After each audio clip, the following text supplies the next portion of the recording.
So let's dive into our very first one. This is on page 125 of our book, The Art of Extract Making. This is just the basic peach vanilla extract, correct? Yeah, just peaches and vanilla. Love it. Okay, so we're going to start with, in this recipe, we picked the Hawaiian vanilla bean. It is a wonderful fruity vanilla bean. It kind of smells like mangoes and guava, just kind of that tropical fruit smell. And then it tastes like, it's very fruity and sweet, maybe just a hint of cacao, just a hint, not too much, but very sweet and very fruity, which will be a wonderful accent to the peaches. Yeah. So what we're going to do is we're just going to slice down the middle. I just want to get all of those seeds in my extract. Now, this is a peach forward extract, meaning that these vanilla beans, this is half an ounce we're going to do, and I measured that before. You want to make sure that, the peaches are really what you're tasting, and then the vanilla is more of a binding creaminess that you're adding into this peach extract. Yes.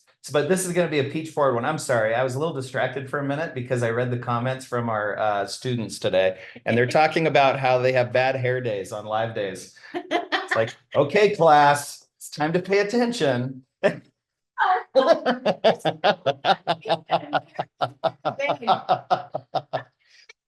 going on right now. Know. You got a wild class today, but anyway, yes, we've been there too. Yeah.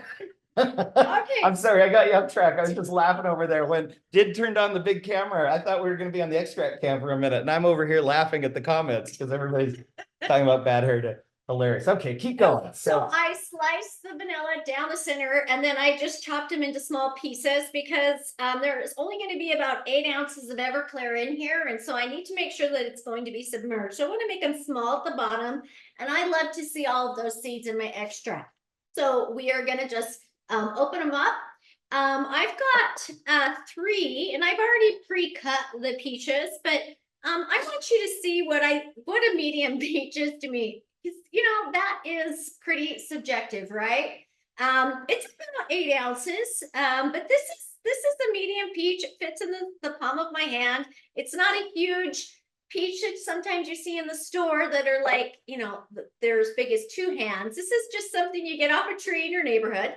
And there's 3 of these, and I went ahead and peeled these ahead of time, and it ended up being about 8 ounces. So that can kind of give you an idea if you're wondering, I've got these peaches, how much am I going to put in there? Yeah, as we were first starting our extracting experience, not everyone had food scales and things like that. And so we were all about quantity. But for those of you that have really gone down the rabbit hole, you've got your scales now and you can weigh it out where you want 8 ounces of peaches. And so if you have a big peach and you're wondering how much, it's 8 ounces. For those of you that don't have a food scale, it's about 3 peaches that size. We did the same thing with the oranges just to try to keep it simple. So you needed minimal equipment in your kitchen. It's about 3. We've done a few and we get the 8 ounces, right? Yeah.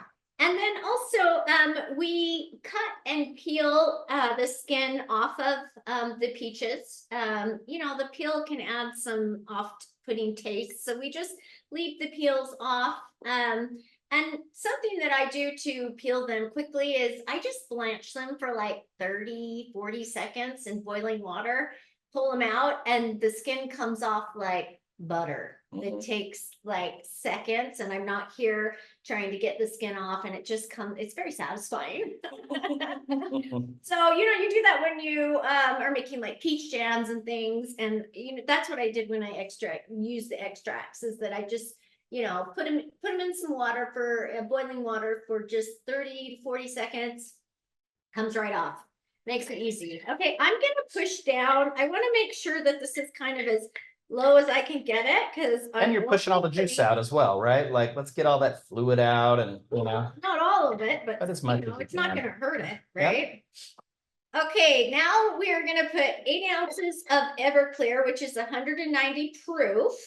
We've got to use a higher proof alcohol because we're adding fresh fruit in, which is, peaches are 89% water.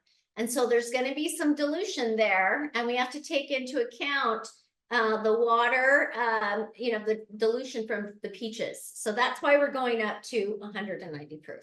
Yep, you got it. So, if you're ever wondering what the moisture content is of your fresh fruit, you can Google it. What's the moisture content of peaches? In the case of peaches, on average, they're 89%, which actually is a lot. It's less moisture content than you get like with a lot of berries, that are upwards of even 95%. So you get a lot of peach in fresh peaches, which is really good. And so you get more of that flavor to come out. So you're adding the 8 ounces of Everclear. Yeah, look how beautiful the color is. Just love how pretty that is. This is one of we're going so fast, we're not talking about like the aesthetic as much, but this is one of my favorites. I know I say that about all of them, but the peach extract, it's one of those where I remember the day years ago when Jill came in with the first finished peach and we did the taste test and it was amazing. It's kind of like the orange one where it's like, oh, I remember those moments where I'm like, oh my gosh, peach is wonderful. Well, and I do a blind taste test. I come in with a little shot glass, and a little milk, and I'm like, try this. He's like, what is it? I'm not telling you, just try it. And then he has to tell me what he's tasting. Yeah, peach is a fun one. So for us, we get peach time is exciting to us. Yeah. Yep. Okay, so now you need to put on your labeling because you need to know what it is that what you've made. I always put the date that I started on the bottom.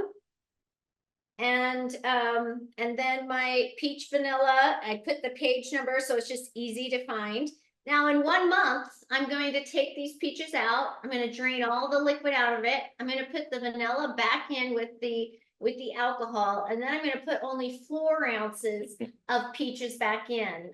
That's all I can do. If I put more than that in, it will go below that 35 to 50% alcohol range that you need for extracts. And then you'll just have flavored alcohol, which you can use that for cocktails and things. So it's more of a liqueur at that point. Yeah. Connie just made the comment that every extract is her favorite extract when she's using it.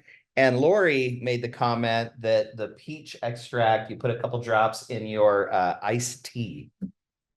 Yes, Lori, that's exactly it. Yeah, that on a hot summer day, it's wonderful. Yes. Yep. But gelatos, ice Yep. creams, any types of creams. The word cream is an important word in extract making because when you want it to be like extract flavor forward, almost any of the cream things that you're making, ice cream, cream pies, custards, those kinds of things, frostings, like that's when the extract comes forward because you can use extract a little more liberally in those moments. And so, yes, anything cream is fun. Yeah. Teas are fun, all fun. So I think summertime a lot. Yeah. And this is a great way when it's like harvest season, right? It's peach time. A lot of people are canning right now and making jams and jellies. You got to add extract to that lineup because you can preserve these flavors and use them in a totally different way. The same way you're getting your jams or jellies and your canned peaches, set some aside and make extracts with them. So you've got that flavor that you can use for other applications as well, right? Well, set some of your vanilla beans aside and put those in with your canned peaches, or I love putting it in my peach raspberry jam. Ooh. I add vanilla in there. Yes. And it is delicious. Yes. I make it every other year. My family, they're snobs with jam. When's the last time you had store-bought jam? We don't, no, because the peach raspberry vanilla jam it's out of this world. It's a whole other level. Yes. I'm sure the Smucker's family's really nice, and I feel bad for saying that, but oh my gosh, it's like a whole other level of jam. So. I love peanut butter and jelly over here. We do.